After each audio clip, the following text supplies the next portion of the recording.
Shalom alaikum bismillahirrahmanirrahim. Salam Aki. Aku kabarkan Injil keselamatan.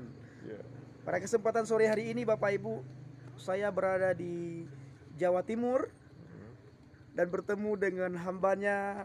Saya senang sekali dengan Apologet Bapak Ibu. Dan kami tahun lalu pernah ketemu ya Bang ya. Kita pada sore hari ini kita ketemu lagi.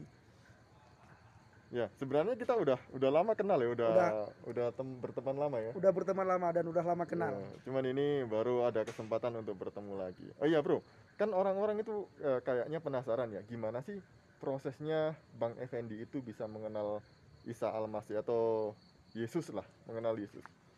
Pertama sekali secara singkat, karena sudah banyak teman-teman dan saudara kita dari YouTuber, warganet istilahnya, sudah banyak mendengar kesaksian saya.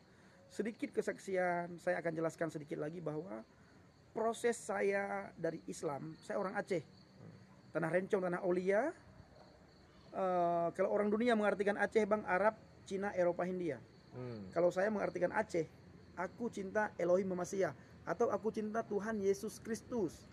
Saya kasih makna rohani yang terkandung daripada kata-kata Aceh. Nah, awalnya itu terjadi debat, diskusi dengan orang Kristen.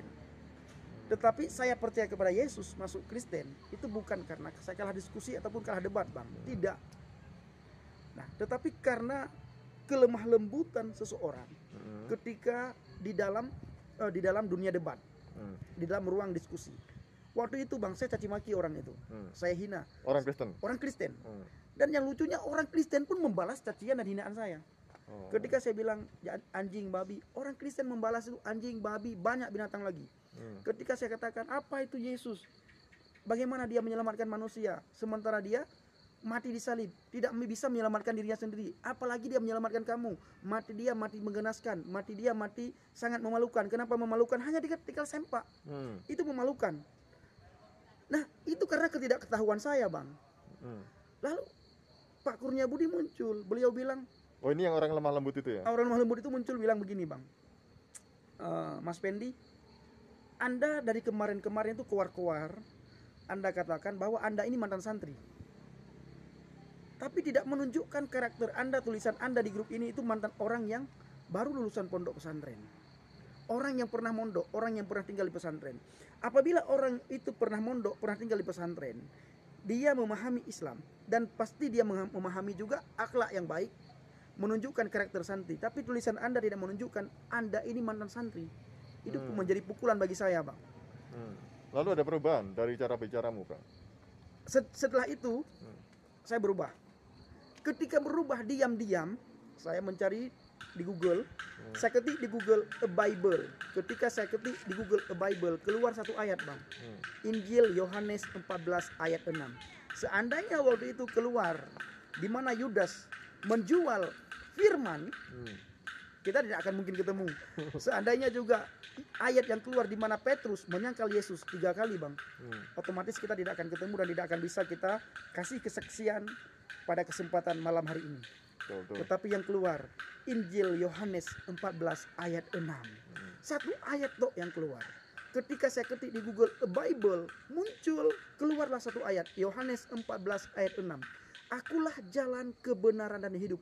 La ahadan yadhabu ilal abi illal bi. Qala Yasu'a la ahadan yadhabu ilal abi illal bi. Atau bahasa lain, la ahadan yadkhulul ilal jannah illal bi. Tidak ada satu manusia pun yang bisa masuk surga kalau tidak melalui aku. Ya, jadi cara berapologet yang santun, yang lemah lembut itu bisa membuat hati orang itu luluh ya, betul ya. Jadi betul. Berapologet, berdebat itu tidak harus dengan kata-kata yang kasar. Tidak. Karena itu bisa melukai hati. Bisa melukai hati dan orang. Memasang tembok, orang tidak mau percaya kepada Yesus. Betul. Saya merinding kalau bicara ini. Saya pernah sampaikan begini Bang. Apabila ego lawan bicara kita sudah tersentuh, maka kebenaran yang kita sampaikan tidak akan diterima. Betul. Nah, kenapa? Karena orang itu sudah pasang temeng duluan. Hatinya sudah kena, sudah disentuh dengan berbagai macam pertanyaan dan juga istilahnya cacian ya bisa dibilang. orang itu akan menutup diri daripada kebenaran. Oh, oke. Makanya itu kan saya mau sharing sedikit. Makanya di dalam cara berapologet saya tidak pernah bro temui saya itu maki-maki atau berkata kasar kan. Betul. Jadi setiap perkataan saya itu selalu lemah lembut karena saya percaya acuan saya itu selalu pada firman Tuhan. Kita ketika berapologet itu harus lemah lembut dan sopan. Betul. Karena dengan kita lemah lembut dan sopan, orang yang mendengarkan apa yang kita sampaikan, mereka akan menghargai kita, dan yang paling penting adalah menghormati apa yang kita sampaikan. Betul. Nah, Betul. saya back to Bible, Bang. Hmm. Selalu saya katakan kepada orang-orang back to Bible, back to Bible. Yesus pribadi mengatakan, belajarlah kepadaku karena aku lemah lembut dan rendah hati. Hmm. Itu pertama. Yang kedua, yang ayat yang saya hidupi, Bang, jawaban yang lemah lembut dapat meredakan murka, dapat meredakan amarah. Dengan jawaban Pak Kurnia Budi yang lembut, Bang, mengubah mindset saya, pikiran saya, sehingga saya melihat apa sih yang dipelajari oleh Pak Kurnia Budi. Saya tidak mengatakan loh, Bang, apa yang dipelajari oleh orang Kristen, karena orang Kristen juga sama dengan saya, cacian, makian, hinaan. Jadi pesan singkat lah bro untuk para murtadi, untuk orang-orang yang dari seberang ke Kristen. Jadi untuk orang Kristen sendiri bagaimana seharusnya bertutur kata menanggapi orang-orang saudara-saudara kita yang belum percaya kepada Yesus. Baik, begini Bang, kebenaran disampaikan dengan benar saja, itu tidak ditolak. Apalagi kebenaran disampaikan dengan salah, dengan cara yang kasar. Dengan cara yang kasar. Apabila kebenaran disampaikan dengan cara yang kasar, maka kebenaran itu akan ditolak oleh orang yang mendengar. Dan kita tidak menjadi contoh, menjadi berkat, menjadi terang, menjadi garam bagi orang lain, orang di luar iman. Dan pesan saya khususnya kepada para murtadin, kita boleh bersaksi, tapi bersaksilah yang benar. Jangan menjual kesaksian, bersaksilah apa yang Anda alami. Jangan Anda bersaksi apa yang tidak Anda alami. Begitu juga Bang kepada para apologet. Jangan terlalu mengangkat kami para murtadin. Kalau Anda benar-benar seorang apologet yang baik, ini maaf ya Bang ya. Iya.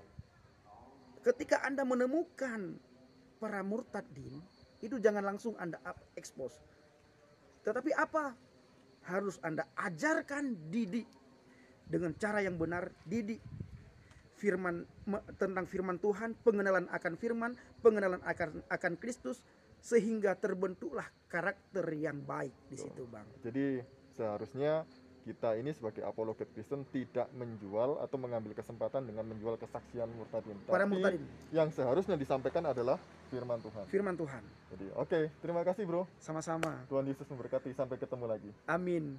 Terima kasih, saya senang sekali bertemu dengan saudara saya Bang Didit. Kenapa? Saya Bapak Ibu setiap ada kata-kata yang kurang saya tahu, saya sering bertanya kepada beliau. Saya telepon, saya WA, Bang, ini begini-begini. Begitu juga kalau saya mengalami satu kesulitan di dalam ladang pelayanan, saya selalu telepon beliau. Saya telepon dan WA beliau bukan untuk minta uang, tapi untuk didoakan. Nah, beliau sudah jawab sendiri. Saya telepon beliau tidak pernah, Bang, tolong dong kirim saya uang, tolong dong kirim saya berkat, enggak pernah. Karena bagi saya Bang, pada mulanya itu firman. Iya, bukan pada mulanya uang ya. Bukan. Di dalam ladang pelayanan, penginjilan, seorang pelayan Tuhan itu pada mulanya firman, bukan pada mulanya uang. Bang, saya akan membahas sedikit tentang aki ya. Oke. Aki bagi saya ini bukan untuk mempermanis jari, tetapi aki bagi saya di sini adalah aku kabarkan Injil keselamatan. Ini aki Bang dikasih, yang kasih aki ini adalah subscriber. Subscriber dari Jogja, Pak Kurnia Budi yang saya bilang tadi. Beliau datang ke rumah saya di daerah Semarang, beliau kasih aki. Nah, kalau ini saya dapat aki, kiriman aki dari hamba, bukan Bacan Bang. Ini dari Sulawesi. Ada seorang hamba Tuhan dari Sulawesi, Pak Oni namanya. Beliau kirim aki ke saya. Dan Pak Oni sekarang lagi kirim aki juga kepada saya. Karena saya katakan aki bagi saya bukan untuk mempermanis jari, tetapi ada makna rohani yang terkandung dalamnya. Aku kabarkan Injil keselamatan. Salam aki. Salam aki. Amin. Tuhan Yesus memberkati. Haleluya. Shalom semuanya.